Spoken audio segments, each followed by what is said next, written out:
Hi, I'm Bethany. I'm a lower elementary Montessori teacher, and today I'm going to be talking about teacher organization in a Montessori lower elementary classroom.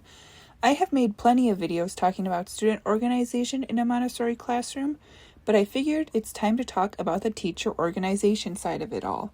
As we know, there are many aspects to a Montessori classroom. Each teacher teaches 3 different grade levels, all while teaching the students individually. That alone is a lot to manage, but we also manage student behaviors, parents, and school programs. There's so much, but how do we handle it all? Here are some tips for teacher organization in the Montessori classroom. My first tip is you have to have an outstanding scope and sequence. During my time in the AMS, Lower Elementary Montessori training, I was given so many different scope and sequences, and I was just like, why? Why was I given all these different ones? Shouldn't there just be one?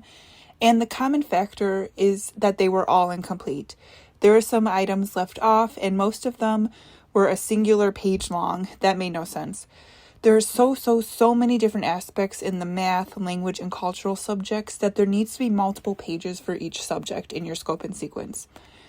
I ended up, after a few years of teaching, just creating my own complete, whole scope and sequence, and then later turning them to maps so students can follow where they are at in their learning. I have students asking me for presentations now. I think it's important for you and the student to know exactly what they are working on and what is coming up next so they understand why they are learning a certain topic. You can check out my scope and sequence and maps at the link in my description or at partsoflanguage.com. The next topic I'm going to talk about is shelves. As I just said, you have to let the students know what is coming up next, and most people do that in their shelves since they are in sequential order. I'm not going to sit here and tell you that the shelves don't get messy because they do. Students do not care where an item goes back, so they'll probably just plop it somewhere. I know it's the practical life of the lower elementary is that the shelves are supposed to stay neat and nice, but the reality is they get really messy. I don't mind messy shelves myself. That means that the works are being used, and I'd rather the student be learning with them and put them back wrong. If we tell students, oh, you didn't put that back right, they may not want to work with that material again. And we already know how hard it is to get a 6 to 9-year-old to repeat a work. So I guess my suggestion with the shelves is organize them yourself and let the students see you organize them and help them if they feel inclined. Now I'm going to be talking about sequenced works. One way to stay organized is with sequenced works. For example, the Washika reading program, there are layout cards and there's pages that the students follow along with them. It is great because when the student finishes that work for that level, they go to the next level. Your reading program or programs are probably in a scope and sequence. I've used like SRA Skills, things like that. I like using Flyleaf Publishing books for student reading skills, and reading comprehension, so I highly recommend Flyleaf Publishing. This past year, I wanted to see if I could create a leveled work for my students, and I thought about a work that students were avoiding, but the concepts they needed to learn. Plus, it's my favorite Montessori material, the grammar symbols. I don't like the grammar boxes for multiple reasons, but I love symbolizing, and I have my own cards that I use and sell, but I have made a sequenced work for students to do with the grammar symbols. They are 36 weeks, 1 command card / page a week per grade level, covering different topics. And learn more about the topics and the link in the description or at partsoflanguage.com. While all of those are clearly sequenced works, the math and cultural works have a sequence to them as well, and when to present certain materials, which you can see in the scope and sequence. I am now going to be talking about work plans. I have created and used so many different work plans in my teaching career, but the past 3 years I have used the same work plan so you can that you see here on the screen, and it's amazing.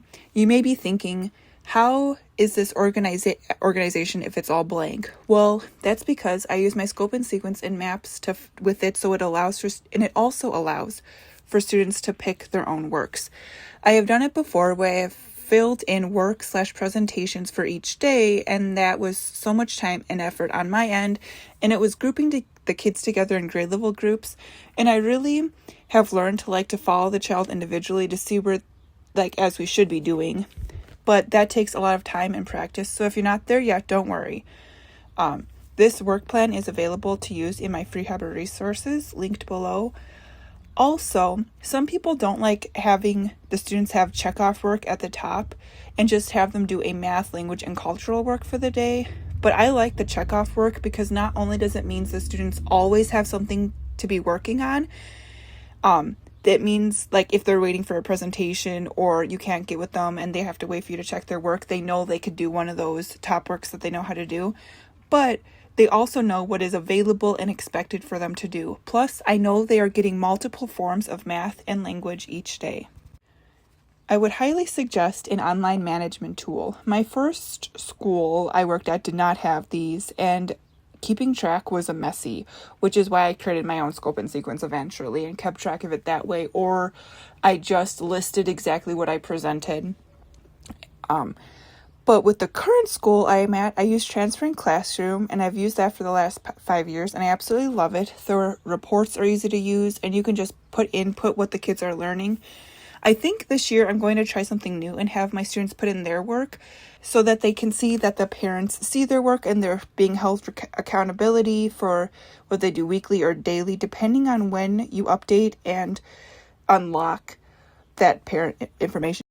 Now I'm going to be talking about student behaviors. This is a hard one, and everyone has a different approach to this. This is really a topic for a different video that I don't know if I will ever make because it's a hard topic dealing with different student behaviors, and also just there's so many individual things. But here's what I do to keep track of behaviors and also to keep students accountable. Here you can see it's a piece of paper that's like 4 to a page, and I just cut them. That I write the student's name on and what they did, and then they write what they did and how they can change their behavior for next time. I keep these papers so that I have a log of when and what the child did. That is the most student organization part of how to keep track of behaviors. Depending on your school's policies, you also may have to inform the parents or do a larger piece of paperwork. But I like to use this so that the students know that they're being held accountable for their actions. Sometimes I also snap a picture or copy it and send it home to the parents.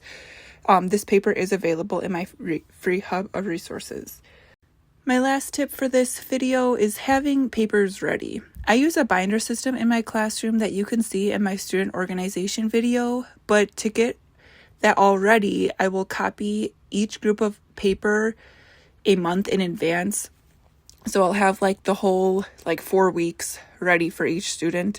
The papers for each week include the blank work plan for the week, the blank math equation page, the week of editing page, and the week of math facts. All of these pages for 36 weeks of school for 1st, 2nd, and 3rd grade are available in my free hub of resources. Also, I print their reading work and Rashika work ahead of time, and when they're ready for the next level, I put those pages in their binder. You can check out the video about student organization if you want more information on that. Thank you for watching, and I hope you check out the free resources, the scope and sequence and maps for lower elementary, the grammar cards and pages, and so much more at partsoflanguage.com. I know teaching lower elementary can be a lot, so if you have any questions, leave them in a comment below or email me at bethany@partsoflanguage.com.